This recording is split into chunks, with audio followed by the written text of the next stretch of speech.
ಹಾಸನ ನಗರದ ವಿದ್ಯಾನಗರದಲ್ಲಿರ್ತಕ್ಕಂಥ ಯಶ್ ಅವರ ತಾಯಿ ಪುಷ್ಪ ಅವರ ಮನೆ ಇದು. ಸೊ ನಮ್ಮ ಮನೆ ನಾನು ತೋರಿಸ್ತಾ ಹೋಗ್ತೀನಿ. ಮನೆಗೂ ಕೂಡ ಈ ಒಂದು ನಿವೇಶನಕ್ಕೂ ಅಟ್ಯಾಚ್ಡ್ ಆಗಿಯೇ ಅವರು ಓಪನ್ ಆಗಿ ಸ್ಪೇಸನ್ನು ಕೂಡ ಮಾಡ್ಕೊಂಡಿದ್ದಾರೆ. ಇದೇ ಪುಷ್ಪ ಅವರು ಹಾಸನಕ್ಕೆ ಬಂದಾಗ ವಾಸ ಮಾಡ್ತಕ್ಕಂಥ ಮನೆ ಇದು. ಸೊ ಇಲ್ಲಿ ಮನೆಗೆ ಬಂದಂಥ ಕೆಲವೊಂದು ಯಾರು ವಿಸಿಟರ್ಸ್ ಬಂದರೆ ಅವ್ರಿಗಾಗಿ ಈ ಒಂದು ಅವ್ರು ಪರ್ಚೇಸ್ ಮಾಡಿದಂಥ ನಿವೇಶನದಲ್ಲಿ ಒಂದು ಶೌಚಾಲಯವನ್ನು ಕೂಡ ಇಲ್ಲಿ ನಿರ್ಮಾಣ ಮಾಡಿದ್ರು. ಆ ಶೌಚಾಲಯವನ್ನು ಕೂಡ ಒಡೆದಾಕಲಾಗಿದೆ. ನೋಡ್ಬೋದು ಇಲ್ಲಿ ವಾಟರ್ ಕನೆಕ್ಷನ್ ಇತ್ತು, ಹಾಗೆ ಗೀಸರ್ ಕೂಡ ಹಾಕಲಾಗಿತ್ತು. ಸೊ ಅದನ್ನು ಒಳಗೊಂಡ ಹಾಗೆ ಇಲ್ಲೊಂದು ವಿಶಾಲವಾದ ಪ್ರದೇಶದಲ್ಲಿ ಸುತ್ತ ಕಾಂಪೌಂಡನ್ನು ಹಾಕಿ ಒಂದು ಸಣ್ಣ ಶೆಡ್ಡನ್ನು ಕೂಡ ನಿರ್ಮಾಣ ಮಾಡಲಾಗಿತ್ತು. ಸೊ ಈ ಒಂದು ಪ್ರಾಪರ್ಟಿ ಈಗ ಇದರ GPA ಹೋಲ್ಡರ್ ದೇವರಾಜ್ ಅವರು ಕೊಡ್ತಿರ್ತಕ್ಕಂಥ ಮಾಹಿತಿಯ ಪ್ರಕಾರ ಇದು 100/50 ಡೈಮೆನ್ಷನ್ ಇರ್ತಕ್ಕಂಥ ಈ ಒಂದು ನಿವೇಶನ. ಅದರ ಪಕ್ಕದಲ್ಲಿ ಕೂಡ ಒಂದು ಶೆಡ್ ಇದೆ, ಅದು ನಟರಾಜ್ ಅಂತಕ್ಕಂಥವ್ರಿಗೆ ಸೇರಿದಂಥ ಒಂದು ಪ್ರಾಪರ್ಟಿ, ಆ ಒಂದು ಶೆಡ್ ಅಂತೇಳಿ ಹೇಳಲಾಗ್ತಾ ಇದೆ. ಸೊ ಈ ಒಂದು ಪ್ರಾಪರ್ಟಿ ಮೂಲ ಮಾಲೀಕರು ಬಂದು ಲಕ್ಷ್ಮಮ್ಮ ಅಂತೇಳಿ ಈಗ ದೇವರಾಜ್ ಅವರು ನಮ್ಗೆ ಕೊಡ್ತಿರ್ತಕ್ಕಂಥ ಮಾಹಿತಿ. ಲಕ್ಷ್ಮಮ್ಮ ಅವರು ತನಗೆ GPA ಕೊಟ್ಟಿದ್ದಾರೆ. ಸೊ ತಾನು 2000 ಅಂದರೆ ಕಳೆದ 5 ವರ್ಷಗಳಿಂದ ಈ ನಟರಾಜ್ ಮತ್ತು ಪುಷ್ಪ ಅವ್ರ ಮೇಲೆ ಕೇಸ್ ಹಾಕಿದ್ದೆ. ಅವ್ರು ಯಾರೂ ಕೂಡ ಕೋರ್ಟ್ಗೆ ಅಟೆಂಡ್ ಆಗಲಿಲ್ಲ. ಕೋರ್ಟ್ ವಿಚಾರಣೆಯನ್ನು ನಡೆಸಿ ನಮ್ಮಂತೆ ಆದೇಶವನ್ನು ಮಾಡಿದ್ರೆ ಈ ಪ್ರಾಪರ್ಟಿ ನಿಮಗೆ ಸೇರಿದ್ದು ಅಂತೇಳಿ ಆದೇಶ ಮಾಡಿದೆ. ಸೊ ಕೋರ್ಟ್ ಆದೇಶದಂತೆ ನಾನು ಬಂದು ಇವತ್ತು ಈ ಪ್ರಾಪರ್ಟಿಲಿ ಇದ್ದಂಥ ಕಾಂಪೌಂಡನ್ನು ಮತ್ತು ಯಾವುದೇ ಕನ್ಸ್ಟ್ರಕ್ಷನ್ ಇತ್ತು ಅದನ್ನು ಕೂಡ ತೆರವು ಮಾಡಿ ನಮ್ಮ ಸ್ವಾಧೀನಕ್ಕೆ ತೆಗೆದುಕೊಂಡಿದ್ದೇವೆ ಅಂತಕ್ಕಂಥ ಮಾಹಿತಿಯನ್ನು ಕೊಡ್ತೀರಿ. ಸ್ಥಳಕ್ಕೆ ಇದು KR ಪುರಂ ಅಂದರೆ ಬಡಾವಣೆ ಠಾಣೆ ವ್ಯಾಪ್ತಿಗೆ ಸೇರ್ತಕ್ಕಂಥ ಒಂದು ಪ್ರದೇಶ ಇದು. ಹಾಗಾಗಿ ಸ್ಥಳಕ್ಕೆ ಈಗ ಪೊಲೀಸರು ಕೂಡ ಬಂದಿದ್ದಾರೆ. ಯಾವುದೇ ಒಂದು ಅಹಿತಕರ ಘಟನೆ ನಡೀಬಾರ್ದು ಅಂತೇಳಿ ಈಗ ಸ್ಥಳಕ್ಕೆ ಇನ್ಸ್ಪೆಕ್ಟರ್ ರಾಘವೇಂದ್ರ ಪ್ರಸಾದ್ ಅವರು ಕೂಡ ಬಂದಿದ್ದಾರೆ. ಪೊಲೀಸರು ಕೂಡ ಬಂದು ಎಲ್ಲರನ್ನೂ ಕೂಡ ಇಲ್ಲಿಂದ ಕಳಿಸ್ತಾ ಇದ್ದಾರೆ. ಅಂದರೆ ಯಾವುದೇ ಅಹಿತಕರ ಘಟನೆಗಳಾಗಬಾರ್ದು, ಕೋರ್ಟ್ ಆದೇಶಗಳೇನಿದೆ ಅದರ ಪ್ರಕಾರ ನಡ್ಕೊಳ್ಬೇಕು ಅಂತೇಳಿ ಸೂಚನೆ ಕೊಟ್ಟು ಕಳಿಸ್ತಾ ಇದ್ದಾರೆ. ಮತ್ತು ಈಗ ಒಂದು ಬೋರ್ಡನ್ನು ಕೂಡ ಹಾಕಲಾಗಿದೆ, ನಾವು ಅದನ್ನು ಕೂಡ ಗಮನಿಸ್ಬೋದು ಇಲ್ಲಿ.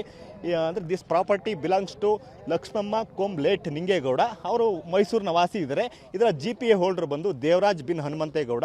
ಸೊ ಇದು ದೋರ್ನಳ್ಳಿ ಗ್ರಾಮ, ಕಟ್ಟಾಯ ಹೋಬಳಿ ಗ್ರಾಮದವರು. ಸೊ ಈ ಒಂದು ಪ್ರಾಪರ್ಟಿಯ OS ನಂಬರ್ ಕೂಡ 672/2023 ಅಂತೇಳಿ ಹಾಸನದ 4th ಅಡಿಷನಲ್ JMS ನ್ಯಾಯಾಲಯದಲ್ಲಿ ಒಂದು ಪ್ರಕರಣ ಕೂಡ ನಡೆದಿತ್ತು. ಸೊ ಈ ಪ್ರಕರಣದಲ್ಲಿ ಕೋರ್ಟ್ ಆದೇಶ ಕೊಟ್ಟಿದೆ. ಆದೇಶದಿಂದ ನಾವು ಇದನ್ನು ತೆರವು ಮಾಡಿದ್ದೀವಿ ಅಂತೇಳಿ ದೇವರಾಜ್ ಅವರು ಹೇಳ್ತಾರೆ. ಆದರೆ ಇವರು ಈಗ ತಗೊಂಡಿರ್ತಕ್ಕಂಥ ಆದೇಶದ ಪ್ರಾಪರ್ಟಿಗೂ ಈ ಪ್ರಾಪರ್ಟಿಗೂ ಸಂಬಂಧ ಇಲ್ಲ ಅಂತಕ್ಕಂಥ ಮಾತನ್ನು ಪುಷ್ಪ ಅವರ ವಕೀಲರಾಗಿರ್ತಕ್ಕಂಥ ಸಂಜಯ್ ಅವರು ಕೊಡ್ತಾ ಇದ್ದಾರೆ. ಈಗ ನಮ್ಮ ಜೊತೆಗೆ ದೇವರಾಜ್ ಅವರ ಸಂಬಂಧ ಅಂದರೆ ಯಾರು GPA ಹೋಲ್ಡರ್ ಇದ್ದಾರೆ ಅವ್ರ ಸಂಬಂಧಿ ಕೂಡ ನಮ್ಮ ಜೊತೆಗಿದ್ದಾರೆ. ಸರ್ ಹೇಳಿ ಸರ್, ಈಗ ಲಾಯರ್ ಹೇಳ್ತಾ ಇದ್ದಾರೆ ನೀವೇನು ಕೇಸ್ ಹಾಕಿದ್ರಿ ಆ ಪ್ರಾಪರ್ಟಿನೇ ಬೇರೆ ಇದೇ ಬೇರೆ, ಇವರು ಇಲ್ಲಿಗಲ್ಲಾಗಿ ಬಂದು ಹೊಡೆದಿದ್ದಾರೆ ಅಂತ ಹೇಳ್ತಾ ಇದ್ದಾರೆ. ಸರ್ ನಮ್ಮದೇ ಅದು, ನಾವು ಕೋರ್ಟ್ ಪ್ರಕರಣ ಬಂದ್ಬಿಟ್ಟು ನಾವು JCB ಕರ್ಕೊಬಂದು ನಾವು ಇತ್ತ ಬಂದು ನಮ್ಮ ಪ್ರಕರಣ ನಮ್ಮ ಇರೋವತ್ತು ನಮ್ಮ ಹತ್ರ ಎಲ್ಲ ಸಾಕ್ಷಿ ಇದೆ ಆಯ್ತಾ.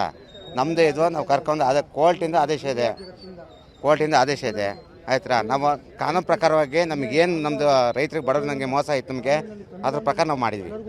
ಕೋರ್ಟ್ ಆದೇಶ ಇದೆ ಅಂತೇಳಿ ನಮಗೆ ನೋಟಿಸು ಕೊಡಲಿಲ್ಲ, ನಮಗೆ ಮಾಹಿತಿನೂ ಕೊಟ್ಟಿಲ್ಲ. ನಾನು ಸಂಬಂಧಪಟ್ಟ ಪ್ರಾಪರ್ಟಿ ಓನರ್ಗೆ ಏಕಾಏಕಿ ಬಂದು ಈ ರೀತಿಯಾಗಿ ಕಾನೂನು ಬಾಹಿರವಾಗಿ ಹೊಡೆದು ಬಿಟ್ಟಿದ್ದಾರೆ ಅಂತೇಳಿ ಲಾಯರ್ ಸಂಜಯ್ ಅವರು ಆರೋಪ ಮಾಡ್ತಾ ಇದ್ದಾರೆ. ನಾವು ಈಗ ಕಾಂಪೌಂಡ್ ಕಟ್ಟಿ ಆದಮೇಲೆ ಬಂದು ಬೆಳಿಗ್ಗೆ ಹೊತ್ತೆ ಬಂದು ನಾವು ಆದೇಶ ಬಂದು ನೋಟಿಸ ಬೆಳಿಗ್ಗೆ ಹೊತ್ತೆ ಬಂದು ಅಣಿಸಿದ್ವಿ. ಕಾಂಪೌಂಡಿಗೆ 2 ತಿಂಗಳಿಂದ ಅಣಿಸಿದ್ವಿ. ಅಕ್ಕಪಕ್ಕದವ್ರಿಗೆ ನಟರಾಜ್ ಅವರಿಗೆ ಫೋನ್ ಮಾಡಿ ಹೇಳಿದ್ದೀವಿ, ಯಶೋರ್ ತಾಯಿಗೂ ಹೇಳಿದ್ದೀವಿ, ಎಲ್ಲನೂ ನಾವು ಬಗೆಹರಿಸ್ಕೊಡ್ತೀವಿ ಅಂತ ಹೇಳಿ ಮತ್ತೆ ಇವರು ಕೋರ್ಟಿಗೆ ಅಟೆಂಡ್ ಆಗಲ್ಲ. ಕೋರ್ಟಿಂದ ಏನು ಆದೇಶ ಬಂದಿದೆ ಹಂಗಾಗಿ ನಾವು ಬಂದು ನಮ್ಮ ಜಾಗದ ಆದೇಶ ಬಂದು 1 ತಿಂಗಳ ಮೇಲೆ ಆಯಿತು. ಪ್ರತಿಮಾ, ಅದೇ ಈಗ ಕೋರ್ಟ್ ಆದೇಶ ಬಂದು 1 ತಿಂಗಳಾಗಿದೆ.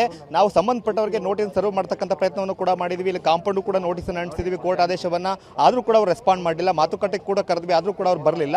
ಹಾಗಾಗಿಯೇ ನಾವು ಕೋರ್ಟ್ ಆದೇಶದಿಂದ ಇದನ್ನು ತೆರವುಗೊಳಿಸಿ ನಮ್ಮ ಸ್ವಾಧೀನಕ್ಕೆ ಪಡ್ಕೊಂಡಿದ್ದೀವಿ ಅಂತಕ್ಕಂಥ ಮಾಹಿತಿಯನ್ನು ಈ GPA ಹೋಲ್ಡರ್ ಸಂಬಂಧಿಕರು ಕೊಡ್ತಾ ಇರ್ತಕ್ಕಂಥದ್ದು.